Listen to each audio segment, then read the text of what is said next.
Hello everyone, welcome back. Sorry, a fly just went in my ear as we started. By the way, if you hear a humming, I've got my own wind fan here. I'm hoping it will blow my hair so I can be all Beyonce about it. It is hot today. Oh my gosh. My cats are literally sort of dragging themselves around the living room. But here we are, we're back. We have a Candid Q&A with the wonderful Zoe Birkett. If it is your first time on here, if you are a subscriber, you can ask questions as we go. So in the live comment section, you can write questions and they will appear and I can bring those up. But we are going to be chatting to Zoe all about her career. So let's bring her in now. Hello, how you doing?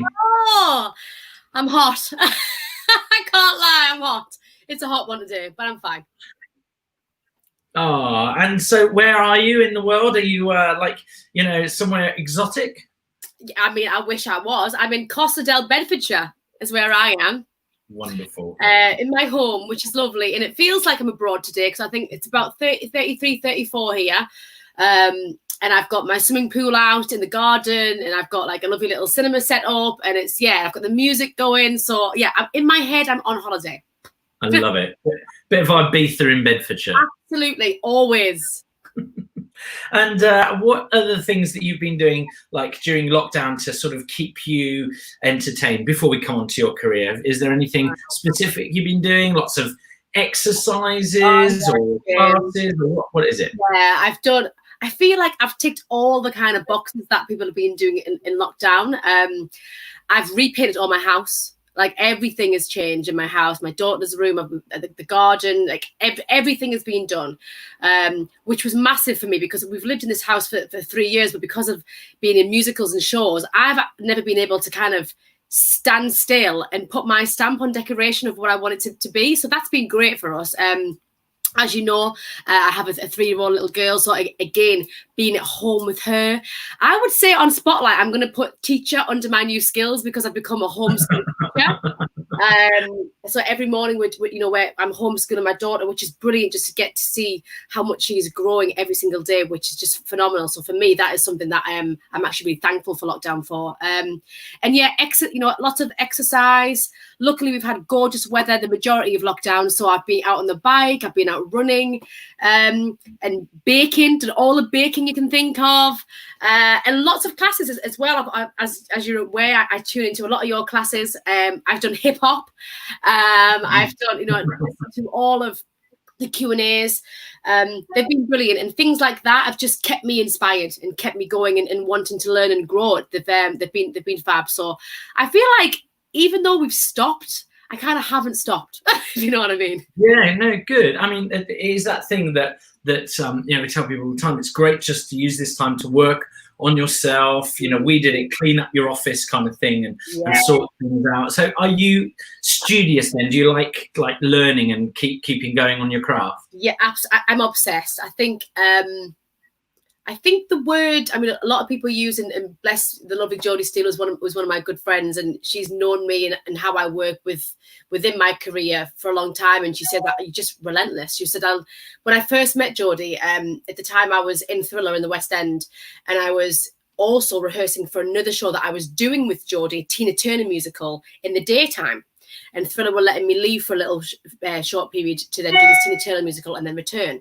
So I was doubling up, as we call it. So I was doing rehearsals for Tina Turner in the day, and then I was literally 5 o'clock running across, jumping on the tube, and then doing Thriller at night, getting up again first thing in the morning, back to rehearsals. And Jodie was just literally like, she was like a fresh grad. She's just left college, and she was like, "Is this how it is?" I was like, "Yeah, this is how it is. If you want it, nothing's going to come to you. You need to get it." So I'm always hungry, and I think that is a good thing. It has bad moments for me because I don't stop. My lovely partner will tell you he's a bit of a film buff, so he loves to sit and watch a film. If I've got 2 hours free, something's wrong. That's it's serious. I'm usually doing something, whether it's learning myself or writing or learning songs, learning scripts. I also have a business, children's academy, and I have a property business. So if I've got 2 hours to sit down, something's going wrong there. So you've worked with Jodie a lot then, because then obviously you worked with her on Myth. On Myth, yeah. And then you worked with her on Rock of Ages. Sherry. Yeah, she was my Sherry. So alongside the lovely Danielle Hope as well. I've watched Jodie grow, and honestly, I'm one of Jodie's biggest supporters, and she was here with me last night. We had a lovely social distancing barbecue and watched something last night on my big screen outside. She's like my little sister, and just watching her grow and watching her hunger is brilliant to watch, because they're the type of people that I love, and they're the type of people that I want to be around, and that inspire me. I don't like lazy people at all. People who think things are going to come to them. Sometimes they do. Don't get me wrong. Some people are very good at being in the right place at the right time, and they have a bit of luck on their side. Anyone who knows me will tell you I have never been lucky, ever. I've always literally had to really prove myself and knock on someone's door and be like, please hear me. Please listen to my CD. I'm here. I can do this. You know, when I first got into doing theatre in the Westend, as far as kind of, you know, actors and actresses were concerned and directors, I was from a reality TV show. So again, I had to kind of knock down the doors and say, listen to me. I'm an actress. I'm a trained actress originally. You know, I'm a stage school kid. So just because I've done one job, because again, I see Pop Idol is an incredible stepping stone, but it was one job, and we all do lots of jobs. Just because of one job, which happened to be reality TV, you know, there's lots of other things that I can also do. So forever, and I know this will also carry on until my last breath. I'll have to still be there. So talking about that, so Pop Idol, I think that the year you were on Pop Idol was probably, well, it's the only year I remember that one, and when they did the groups, but it was the big one because it had Gareth Gates on it, and it had Will on it, and Darius, and it was Gareth won it, didn't he? It was Gareth, and then you dare. It was Will Young. It was Will won it, then Gareth. I mean, I was mixing up. It was Will, then Gareth, then Darius, and you were fourth, were you? Yeah. And I mean, it was the big year. I mean, I still, all three of those guys are still active, as are you, in the industry. They've worked really, really hard. They're all hardworking guys. But I can't for the life of me I think there was that one year, Michelle McManus. Yeah, that was the second year after us. Yeah. But apart from that, so you were kind of, but what competition you were up against? I mean, you know, Darius was that kind of like the favorite because he was just so funny as well. Absolutely. Yeah, I mean, and Will and Gareth were just fantastic. But how was that? What was that experience like? It was crazy. I mean, what I will say is before, you got to remember 2002, there wasn't social media how there is today. So just before Pop Idol, you know, all of auditions were in a newspaper called The Stage. I don't know whether you ever had that, James, or you read it yourself. Yeah. Every Thursday morning, I would head down before school. I would take 3 buses to school. But before my third bus in the town centre, I would stand in queue outside WH Smith for it to open to get the Stage newspaper. I would get on my bus and I would sit and have a look through. And because I was on my way to school, I wasn't really looking, but I'd always take it back home. And me and my mum would sit and circle things in the Stage newspaper for auditions. And Pop Idol was in the Stage originally. And there was many a thing that the Stage newspaper was fantastic for. I did lots of auditions via the Stage, but that initial audition, it was in the Stage, then it got announced on GMTV. By this point, I was 15 and the legal age had to be 16. But when it came for me to get to like the live section of the filming, I would have been 16. So I went along to, I think one of my first auditions was Manchester. Sometimes I have a terrible memory. I'll probably come off this and my parents would be like, no, it wasn't, it was somewhere else. But anyway, and I remember just feeling like I was at another audition because, again, I'd been to so many auditions previously through singing. But I just remember being a lot of people. Back then, I mean, I was the winning female out of 10,000 girls. Now millions of people turn up for these auditions. Millions. It's crazy. But back then, it was more... If you were going to have a singing career, you were going to audition for this. It wasn't just like anyone was going to turn up because it was only advertised, like I said, in the Stage and in certain platforms. I went along, and it was just, for me, I'll be honest, it changed my life anyway, but it was definitely the most important stepping stone of my career and the biggest learning curve, mainly because I was 16 as well. And I had to continue doing some schooling and bits and bobs, and obviously I needed chaperoning from my parents. So, and it was the first for everyone, not just for the contestants. It was the first for ITV. It was the first for all the record labels that we got signed to. It was, the first for Simon Fuller and Nigel Lithgow. Obviously, he went on to manage me personally, and then he moved to LA and did Dancing with the Stars and stuff. Nigel Lithgow now. So it was a first for everybody, and because of that, we were very well looked after. And I will say, sometimes I don't see that today with some of these kids, bless them, who are going on in hope, But it changed my life, Again, I never see it as I came fourth. I was the last girl, and in an industry which a lot of fans are female, and it's great now that we have them fans that love us as queens, and they want to support. But back then, the female fans were only for the boys, So for me to get that kind of winning female place, and then the record deal as well from Simon Fuller, was incredible for me. And I had such a journey. I did 2 national arena tours, which were just incredible, singing to over 25,000 people each time. It was mind-blowing for a 16-year-old. And it was the best time. It was honestly the best time of my life. And then because I love to chat, I got lots of presenting jobs, Top of the Pops, which was on back then. And I just sung for some incredible people over them years, the Queen, the VE Day celebration, and,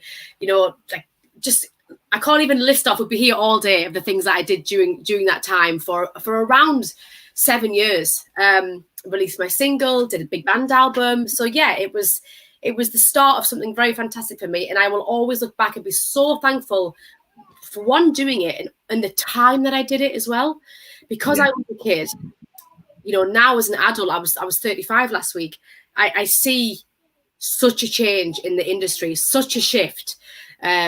Mainly down to social media and the accessibility of the life of celebrity and this lifestyle that people want. It's quite damaging, I find it, for young children to look at this lifestyle and want it and think that of this fame lifestyle. But I never wanted to be famous. I'll be honest, that came with it for a period. But for me, I just wanted people to be like, wow, she's an incredible singer. And that's what I wanted at the time.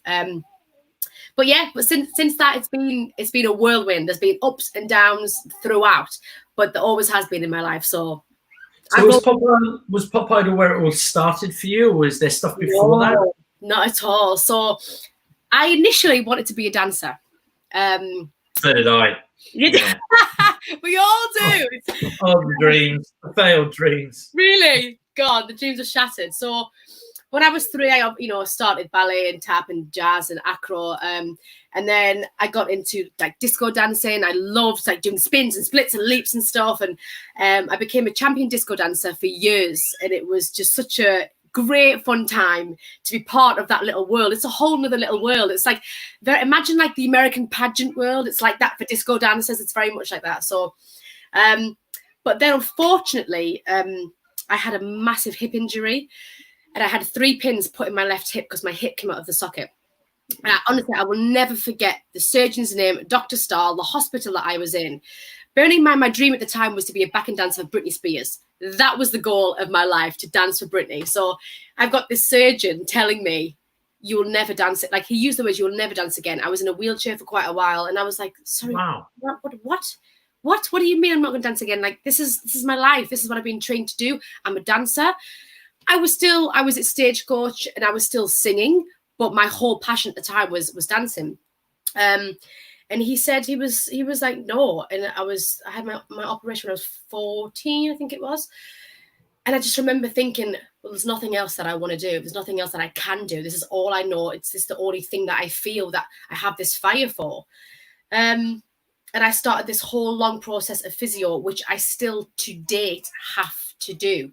As one of the reasons people are always saying, you're always running, like you're always, and it's not actually because I want to, it's because of my hip, the muscle. I need to keep that strong for my career and for my job, if I want to continue. So I'm very aware of making sure that I'm physically fit, mainly because of my hip.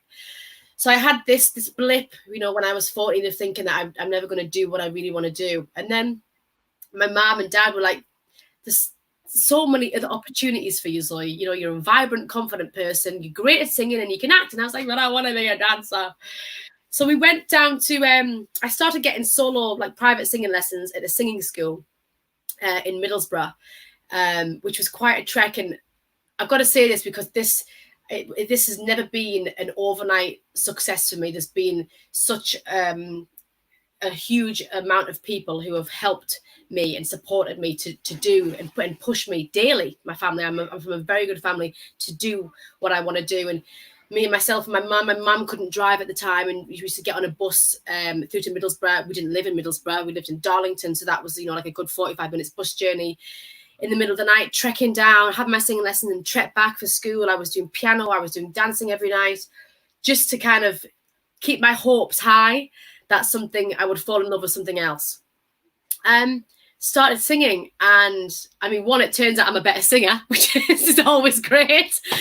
But I fell in love madly with, I got this feeling with singing. And it snowballed from there very, very fast. My parents kind of, you know, pushed me into auditions for everything. And I'll always say that as well to people who I teach and students, audition for everything. Because I think getting in the room is great audition technique, and it helps with nerves. There's no, I'm going to be so nervous now coming out of lockdown, walking into a room, because I haven't had an audition in a room, you know, for a couple of months now. So yeah. I'm going to be thinking, can I take my blogger light and my self-tape? Because, you know, I'm used to this new audition self-tape life. So I was just auditioning for lots of different things. And then my school, who was massively supportive of me, got turned into a music college. And at the time, the Prime Minister was Tony Blair. And he came and opened and cut the ribbon at the school, and I sung a song. And then about 4 days later, my parents and myself got a call into the headmaster's office, and they said, listen, Tony Blair's people have been on the phone, and it's his son Leo's christening, and he just would love you to sing. And I was like, what? And they were like, yeah, you've had a song written specially for you called The Christening. I was like, okay. The writer at the time, I just think of how technology has moved. The writer at the time sent me in the post, handwritten, still got it, of this song that he'd written for me. And obviously the school were excited.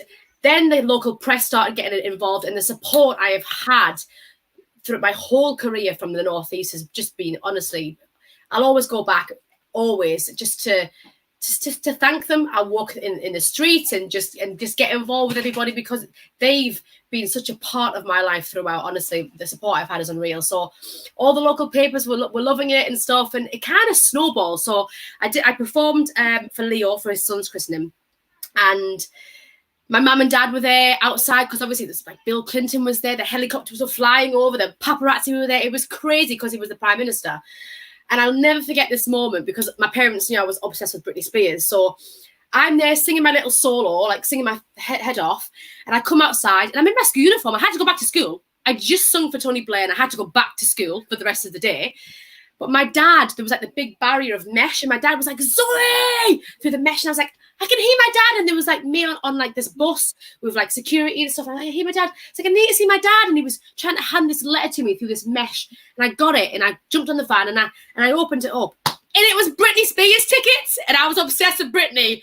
And honestly, God, the whole day back at school, everyone was like, how was singing for the Prime Minister? And I was like, I'm going to see Britney Spears. Like, I didn't get, you know, what was going on. It was mad, but I ended up doing a lot of talent competitions on TV, you know, Talent for Tomorrow, and just building my rep up as a singer, and then doing stagecoach on a weekend, continuing my private lessons. And then I went to MYMT, Andrew Lloyd Webber's National Youth Music Theatre. Loved that, you know, to be amongst, you know, them type of performers and singers helped me grow so much as well. And then Pop Idol audition came along. So it's been an ongoing process. I was always going to be a performer regardless. But my career has definitely changed directions, because even when I was signed as a singer, I then went down the road of presenting. And I've done straight acting as well. So it's been one of the blessings, I think, of being in this industry is, you know, the more strings to your bow you have, then you can kind of dip in and try different things, which is great. Amazing. So as a child, you're obviously very calm and reserved and like amazing. I love it. So Pop Idol happens. That ride was around 6 years, was it? That whole thing was around 6 years. And then was it after that you did the Thriller Live?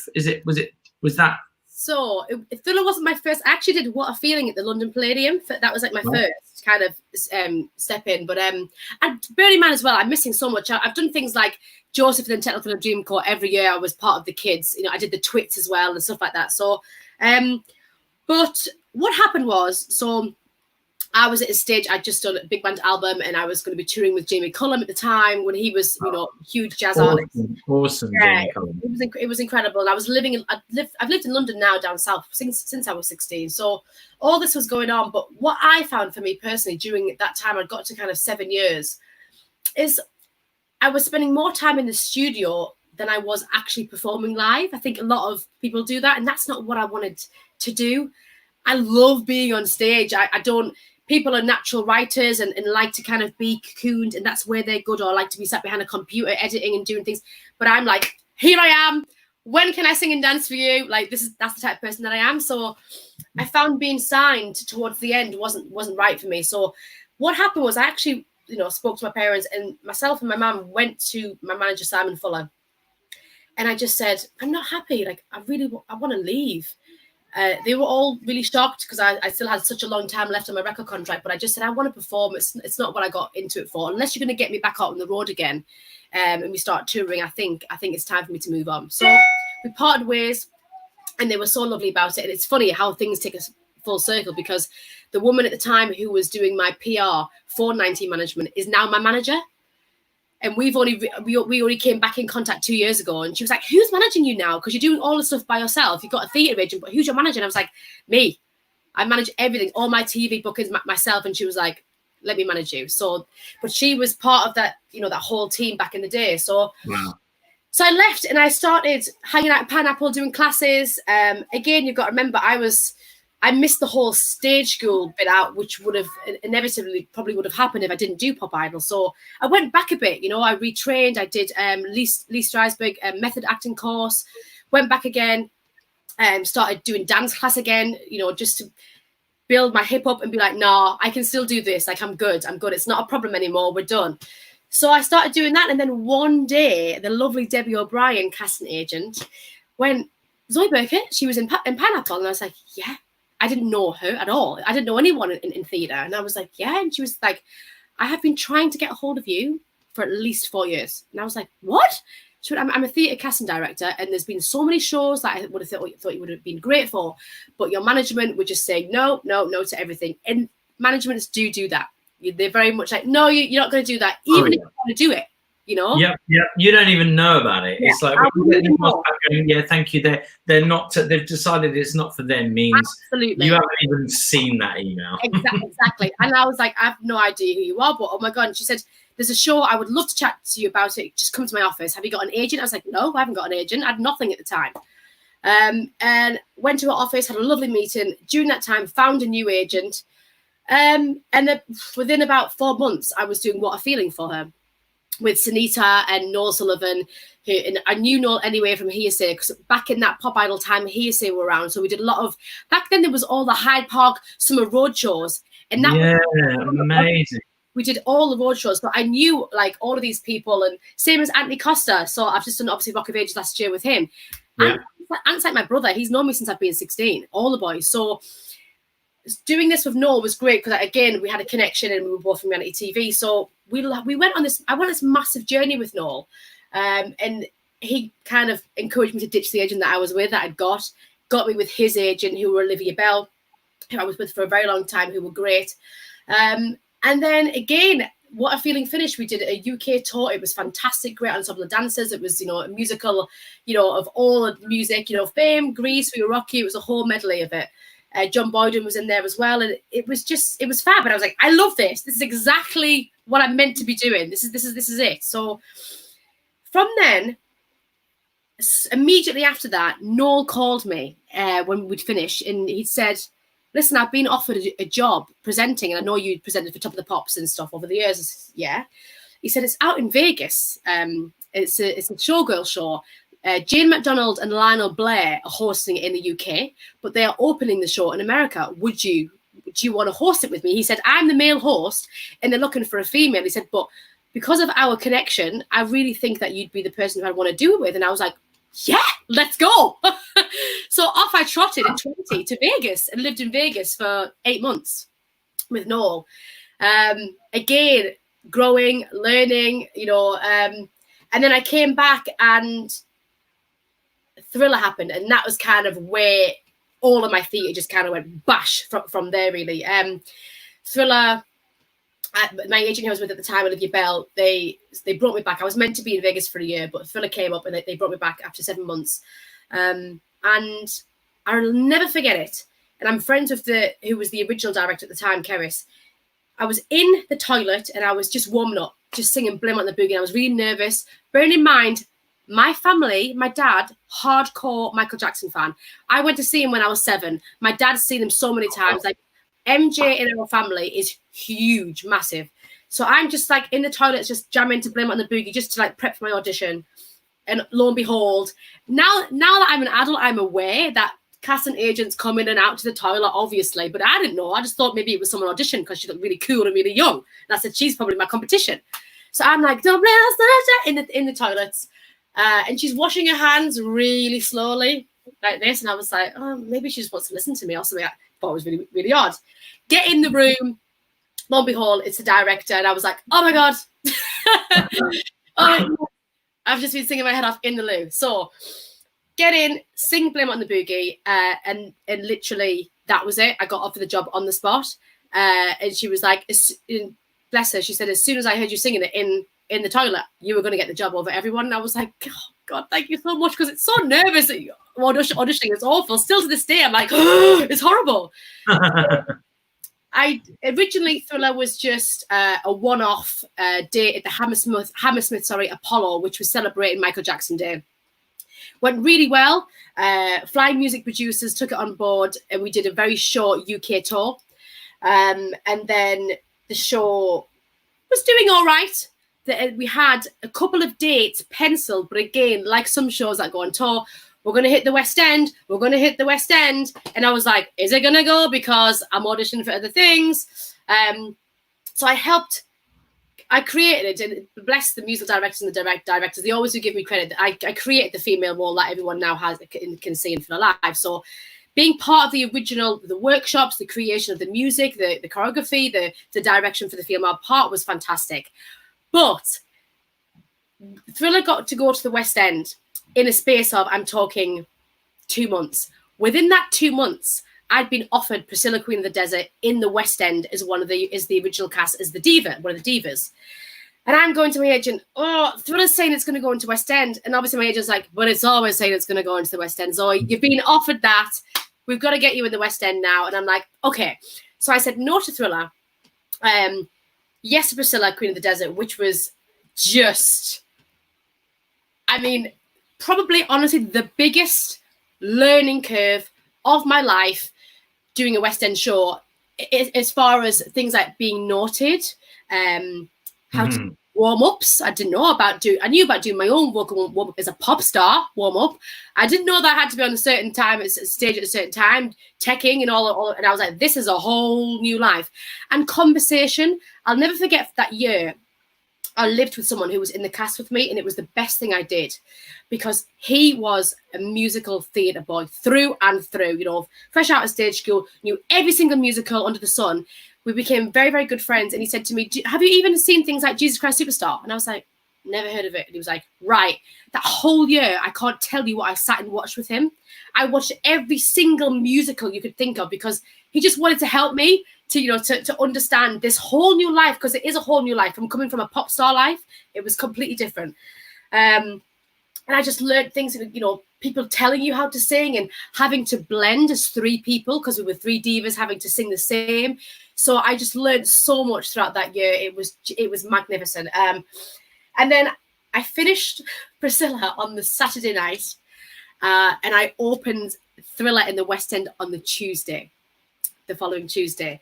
What happened in that year was Michael Jackson's death, which was obviously so tragic, but also a winner for Thriller, because what happened was they did these couple of dates that were already in that I couldn't do because I was in Priscilla. They had another girl do these dates, and then the theatre and Flying Music said, well, we're going to have to stay on because he died in the middle of these 5 dates that they were doing. Fans from all over the world, Japan, America, Australia, what used to go to the Lyric is like a shrine, as a homage for Michael Jackson. So the flowers that were laid outside the theatre during that time was crazy of his death. So I remember getting this call, and the timing was great because I was and ahhing whether to stay on for the Priscilla or not. Got the call just saying, listen, now this 5-day West End stint, we're staying on. Like, this is going to carry on. We want you to come back. And I was like, okay, well, I finished on Saturday, and Gary Lloyd, who, bless him, has been my main supporter throughout, because Gary Lloyd used to choreograph me as a pop star. He was there when I was 16. He did my music video. So he rang me and said, I need you back in town. Okay, I said, okay, well, I finished Priscilla on Saturday, so maybe I'll go on a holiday and then I'll come in. No. If you finish on Saturday, you'll be in and opening in Westend on the Tuesday. And I was like, okay. So, and everything literally just went like that. So I did Thriller for such a long period of my life, but in and out, which was great. I've got such a lovely relationship with Gary and the producers and the musical director. And what would happen is, if I got to my year contract and I was still auditioning for things and something would come in, so I got like Respect La Diva, which was at the Garrick, and they said, go and do, Respect La Diva, but when you're free, call us to come back in. I was like, okay. So I was always in and out throughout the whole 9 years. And then they sent me to Brazil to open the show in Brazil. I lived in Brazil there for a while. South Africa to open it there, then back to town. And then I did hair for a while. So I left and did hair. But then again, as soon as I finished hair, I just dropped them a text, Gary, just so you know, I finished hair on this date. He was like, okay, so can you come back in then? I'm like, okay.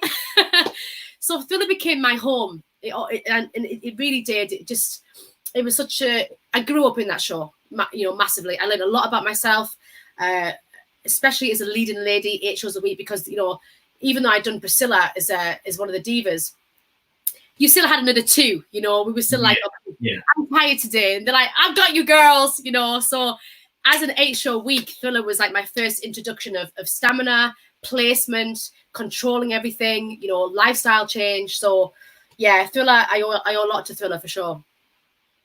Now, tell us a bit about your experience in the Big Brother house. Oh my God. So that is an experience that, again, changed my life. I didn't see the one that you were in. So talk us through that. Like why did you say yes to it? Is because honestly, I look at that. It was a short period one, right? It was So what are you in for, a week or 2 weeks? I was in for 5 weeks. 5. Yeah. That just that to me and your kind of personality.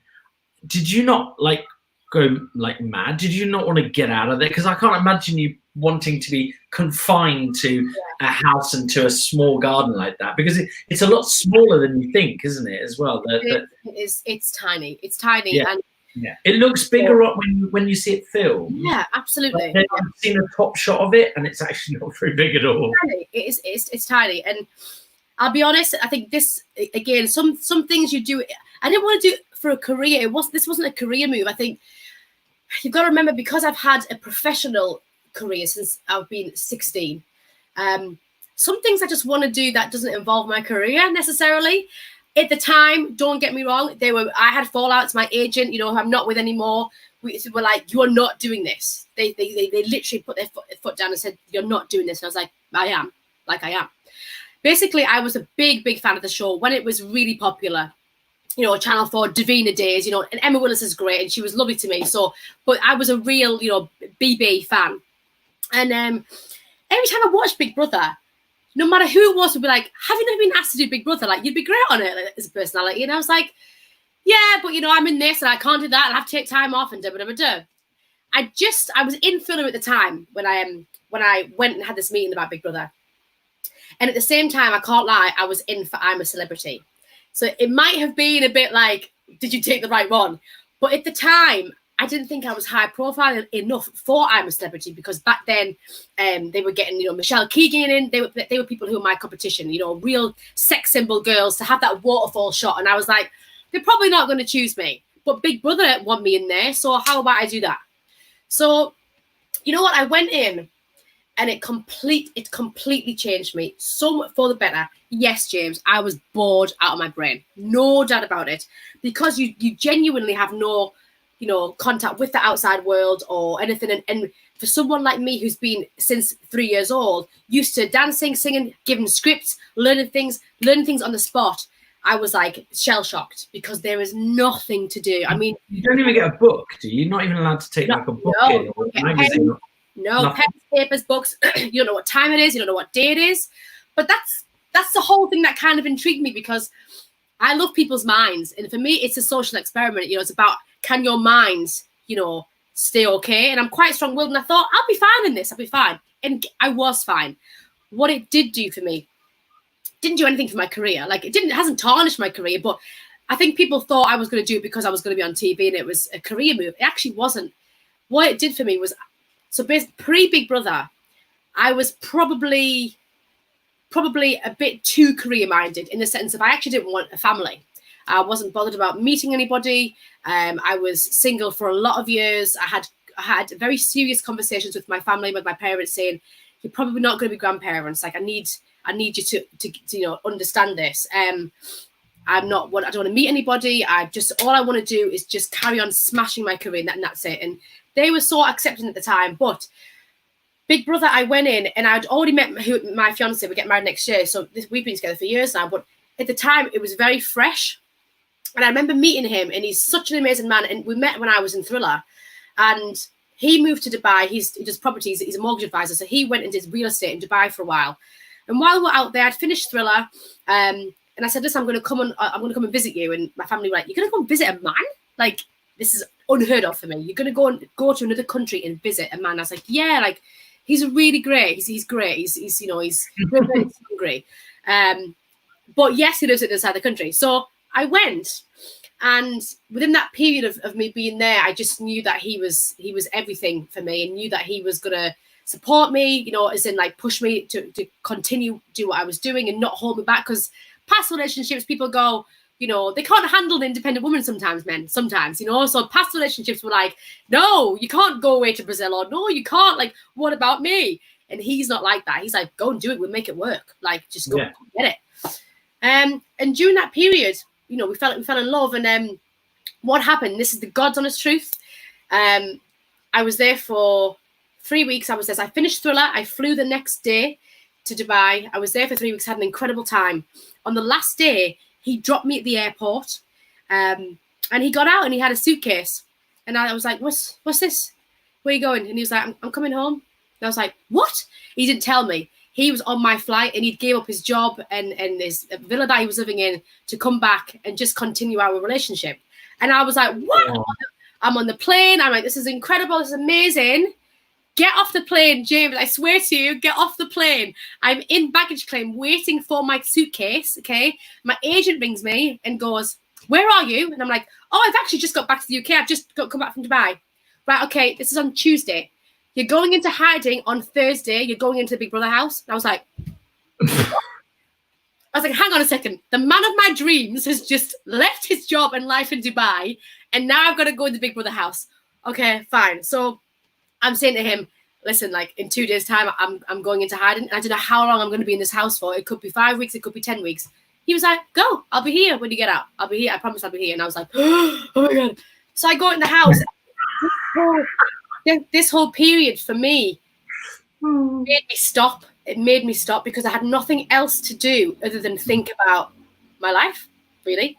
And I was going, you know what? I've achieved so much, and there's so much more that I want to achieve. But how about you actually allow someone to do this ride with you, Zoe? Like, stop it. Like, come on.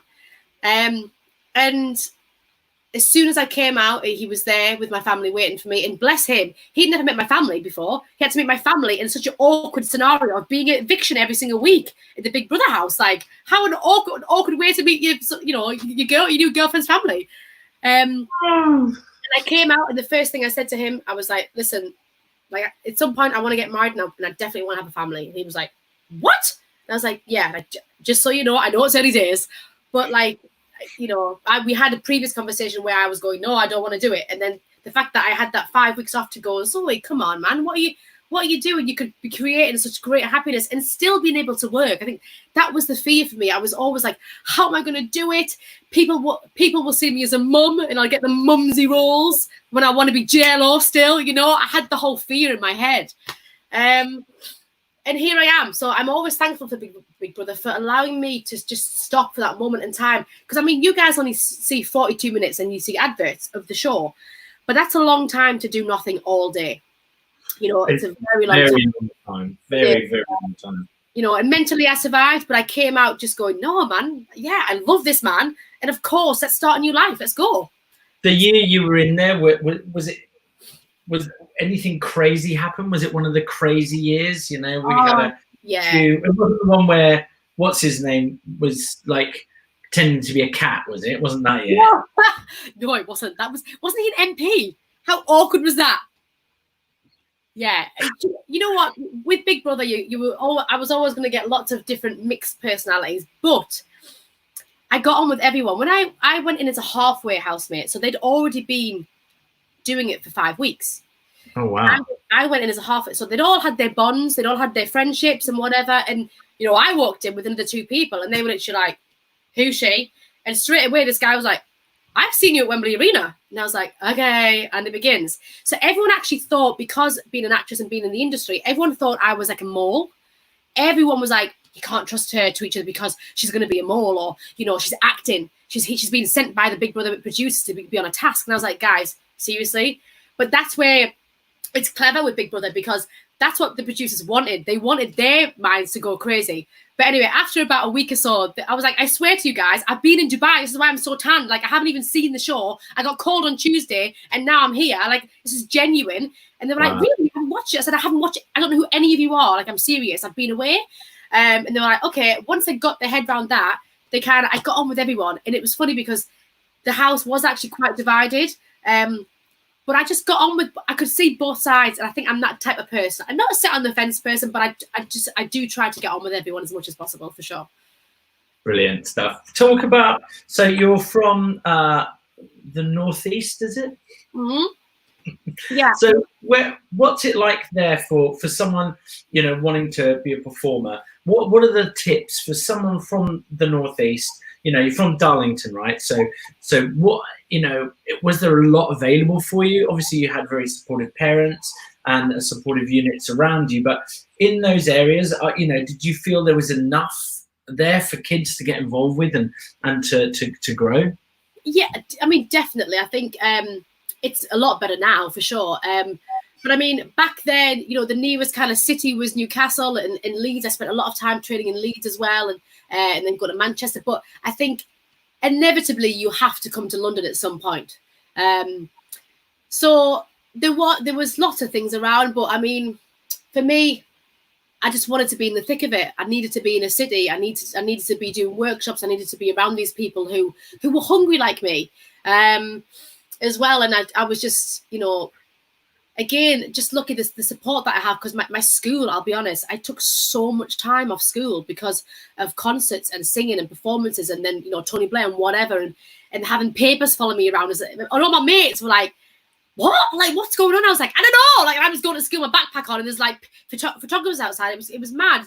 But there are things there, but I think, you know, inevitably you have to come to London, you know, at some point, or, you know, there's things like Bird Colleges, there's things in major cities now that you can go to. But and there's also my academy, the Zoe Birkett Academy.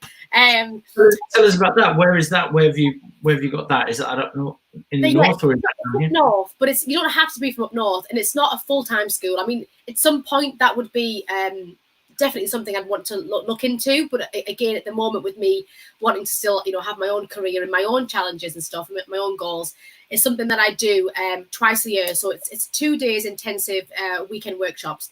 And James, I have kids from all over the country come. It's honestly incredible. Like, you know, Glasgow, I have London, Bath, everywhere they come, and it's fab. And the differences with my school is, And I always encourage my local dance schools and singing teachers to bring their kids. I'm not trying to take a business. Please understand, I'm not trying to take a business. I don't want your kids, like, it's not about that. It's about us coming together as the Northeast and going, we've got great talent here. How can we make them better? So what I do is I bring up my USP. I would say that is different to other dance schools. So, you know, usually if someone has a dance school or, you know, a school, it's probably maybe a retired teacher who was a dancer and they've opened the school. And with my school, it's all industry professionals that are currently in the industry right now, whether it be like, you know, getting casting agents up, getting, you know, I had a guy who was on Game of Thrones come up and teach the drama. I teach the singing. I have danced from X Factor. You know, I've flown a few people from around the world to come up. I had, you know, Faye Brooks, who was on Coronation Street. She just literally left Coronation Street the week after she was at my academy. So the idea is just, you know, still do all of your training with your dance schools. But when you get the opportunity to work with people that are in it now, they know the latest dance moves, they know the latest styles, because things change all the time. Then come and be part of this for 2 days and ask all the questions. It's we give them obviously challenges. You know, for me, a big thing for me is making sure kids' brains expand for singing with harmonies, getting off book, off lyrics and stuff. So my classes, all the kids in one day. So it happens Saturday from like 11 till 5, and then Sunday 11 till 5. Then at 5 o'clock we have a show and tell for the parents. So you've got, you know, one really full day, and it's only an hour per class. You get an hour in singing, an hour in dancing, and an hour in drama. And I get them on a Saturday, I give them their lyrics, I give them their harmonies, and I said, tomorrow when we get here in the class, you're off book.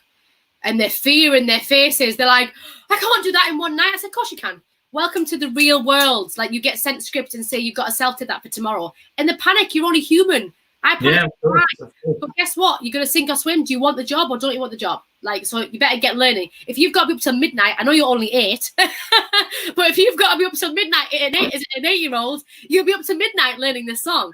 And it's the same for the drama. You know, I say to the teachers, you know, I know they're young. It's from age 8 to 22. I know they're young, but this is especially having a daughter now, being young is better. It's when they have no fear, they're fearless. I probably couldn't do Pop Idol now as an adult because I'm aware, isn't it? I'm aware as an adult of what trolls, what people say. Back then I was like, I don't care. I'm going to sing Whitney Houston this week. Like, I was fearless. So at that age, that's when you've kind of got to get it into them. So the same with the drama. I'm like, give them the scripts, absolutely. But by tomorrow, they need to know all the lines. Yeah, same with the dancing. So it's very intense, but they always do it. They always do it on the show and tell. They panic all day and all night, and it comes to 5 o'clock, and they're doing it. And afterwards, honestly, some of them are in tears. Their parents are in tears. Like, it's the best thing we've ever been to, because they really push themselves. You know, they don't have like a term, like how you would learn a dance over a term. You know, they've got a day. But I know you can do it because I know you can. Amazing. So talk us a little bit about being showbiz mum, being in the industry, being a mum. You know, how is that kind of transition? And you know, because I have a lot of friends who are actors and are mums, and it's hard. You know, it's hard to be in 8 shows a week in the theatre, and then the child's in school in the day, and when do they see them, and so on and so forth, as well as like when they're a lot younger, and then just that whole the tired thing, and then you're going out and you're performing, or you're at home and you're not performing, and like, what was it like for you becoming a mum and going from not performing to stopping? Obviously, it's one of the most incredible things, but in the professional way, how was that for you? And do you have any kind of advice? Were you given any advice to sort of, you know, how to deal with being a mum and also then being, you know, an actor and being on stage? Yeah, I mean, the only advice I had was from my own family, but again, you know, they're not in my industry or my job, but you do find a new network of mums, working mums that are still doing it. You know, I speak to, one of my good friends is Louise Demon and Kerry Ellis and Victoria Hamilton Barrett, you know, who storm it, you know, so we support each other a lot. I've just spoke to literally Louise today, and it's like, it's nice to have that. We've got, you know, Willow is the same age as Aria, so we're going through the same thing together. But I'll be honest. One, I didn't stop working until literally I dropped. I mean, I think I stopped my final concert. I was in Panto over Christmas, really heavily pregnant, playing the Wicked Queen, and loved it. You know, as long as you've got supportive people around you in between shows. If I needed to take a cat nap, I would take a cat nap. Like, people nap. So I used to do that in between shows and made sure that I was always healthy and eating and drinking as much as possible. But I would say kind of about 3 weeks beforehand was when I had my final gig, and then I was just like, okay, like, I'm really heavy now. This has got to stop, Zoe. You can't keep trying to get back in that size 10 diva dress. Like, it's not going to happen. And I took around 5 months off till my first concert, just to find my feet. And what I actually did, was very fortunate. I have a property business. So I actually, when we lived in London at the time, in one of our properties, but I decided during that whole process, I was speaking with my mum. My mum and dad, again, have been my number one supporters, and they were like, you know, we can do this. So, you know, we're here for you. And my mum just said to us, listen, I'll give up my job, but I'll work as your full-time nanny. So my mum lives with us Monday to Friday, is our living nanny, which has, again, been incredible. Like, without a doubt, I probably wouldn't be able to do as much as that I can do if it was just the two of us, because my partner has such a career as well, such a good career. So when all that was kind of decided, I knew that my mum driving down on a Monday for 7 hours to South London wasn't going to be okay. So something had to give. So we decided to move out of London, but further north, but reachable for both of us, because, you know, my partner's office at the time was in London. I was still wanting to do auditions and shows. So we needed to be somewhere around there, and we found Bedfordshire. And as soon as we found Bedfordshire and I spoke to people, everyone was like, I live here. I live here. So many actors and musicians live here. It's crazy, which is lovely now. And the A1 and M1 is right by our house. So what's gone from a 7-hour journey for my mum has now gone to a 3-hour journey. And my mum was driving, so it's easy for us. So it's great. But I have to say, I'm still, even to date, I mean, it was my birthday last week, and my partner got me a treadmill for my birthday. It's in the garage. We do like a little gym in there, because holding and carrying a baby so heavy, everything moved around, diaphragm, everything. And I'll be honest, I felt like I kind of had to start from scratch again a little bit. Everyone says we can still sing, yeah, but everything had changed. My breathing had changed, because I was like, from all these, you know, and I was tired. I was so tired. My stamina was so low. I'd put on 3 stone. There was a whole, what felt like a long road. You know, there was a whole road that I knew, and a new journey that I was going to have to do to try and get back to where I wanted to be. But I'm here now, which I love. But again, I'm still working it every day. I'm on the treadmill every day for stamina, just so that, you know, I'll never forget when I did Bodyguard. The opening number was Queen of the Night, and we had like 26 numbers of, you know, Whitney Houston back to back. Queen of the Night, as soon as that curtain comes on, I got the stuff that you, and it was a big Beyonce number.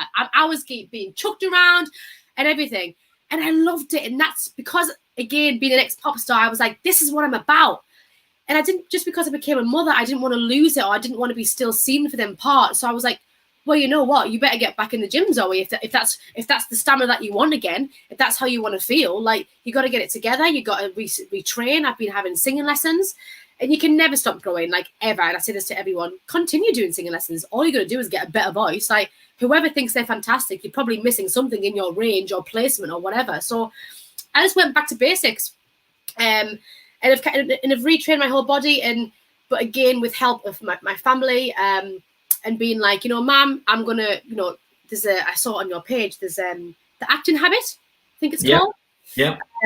From July, they do a new one every day, self-tape and handing them in. And I'm like, you know what, I haven't really done much scene work in a while. I've been doing all these singing videos online. So I'm like, Mom, listen, once the lockdown is eased, you know, by July, you can be in my living nanny in my bubble, and I'm back to work, because I need to keep training my acting side of things. So, stuff like that it just helps me just stay on it and stay, you know, stay in the mix, I guess, if you like, you want to stay in the mix, you know, because I don't want my brain pre-Big Brother was very much, oh, she's having a baby, so she's probably going to be slowing down now. And I think some people think that way naturally. But that is the complete opposite. How wrong was I? Because if anything, you've got more to work for. I've got a little girl growing up, with a mother. I want to be the best role model for her. I wanted to know that Mummy still gets up every single day and busts to go every day, so that, we have nice things at home and we can do things together as a family. So that was important to me, especially having a daughter. Obviously very cautious as well, just slightly going off track because of social media and things of so much has changed. I mean, it's 20 years since Pop Idol next year, and I just think everything's changed. And for me, I'll be honest, I play the game. You have to be active on social media. I get it. I don't like it at all. It's not something I am, encouraging my daughter to be a part of, for sure, as far as, performing and stuff. Because I feel sorry for some people now because, there's times, I'll be honest, that I've gone into a room and I've probably sung way better than that person who was in before me, who was, off a TV program or something. And I've got a call being like, you didn't get it. And I said, okay, can I have some feedback? Because another important thing as well, always get your feedback so you know what you can change or grow or whatever. So I was like, can I have some feedback? She had more followers than you. Sorry? Sorry? And I was like, that's my feedback. That's my feedback. Right, okay. So this is a whole new game. And I didn't really want to play it, I'll be honest, for a good 2 years. And then I was like, okay, I've got to get on Instagram. I've got to do this. And I've got to do that because this is a new wave. And if you want to still carry on, you got to hop on board, because if not, you'll be left behind.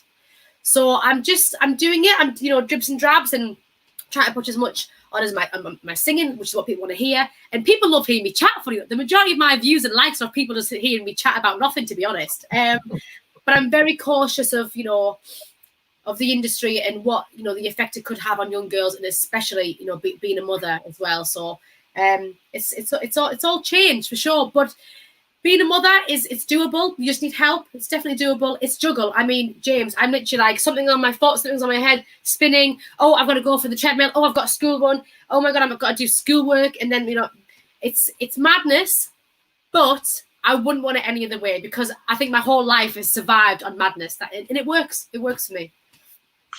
Zoe, that was amazing. That is our hour. Look at that. We could probably have gone on for about 2-3 hours. There's so much more to talk about. It's been absolutely wonderful to have you here. I cannot thank you enough for joining us today. Thank you.